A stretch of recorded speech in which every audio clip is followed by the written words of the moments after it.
আসসালামু আলাইকুম রহমতুল্লাহ। প্রিয় দর্শক, কেমন আছেন? আশা করি ভালো আছেন। প্রিয় দর্শক, আজ থেকে ব্যাংক লেনদেনের সকাল 10টা থেকে বিকেল 4টা পর্যন্ত। চলুন বিস্তারিত জেনে নিই। পবিত্র রমজান মাস এবং ঈদুল ফিতরের টানা 7 দিনের সরকারি ছুটি শেষে ব্যাংক, বিমা ও আর্থিক প্রতিষ্ঠান খুলছে আজ মঙ্গলবার 24 মার্চ থেকে দেশের সব তফসিল ব্যাংকের লেনদেন ও অফিস সময় আগের নিয়মিত সূচিতে ফিরে যাবে।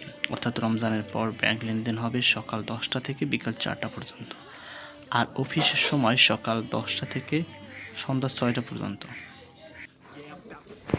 বাকি সময় লেনদেন পরবর্তী ব্যাংকের আনুষঙ্গিক কার্যক্রম পরিচালনা করা হবে। এর আগে পবিত্র রমজান মাসে দেশের সব ব্যাংকের জন্য নতুন অফিস লেনদেন সময়সূচি নির্ধারণ করেছিল বাংলাদেশ ব্যাংক। রমজানে প্রতিদিন সকাল 9টা থেকে বিকেল 4টা পর্যন্ত খোলা ছিল, তবে গ্রাহকরা লেনদেন করতে পারছিল দুপুর 2:30টা পর্যন্ত।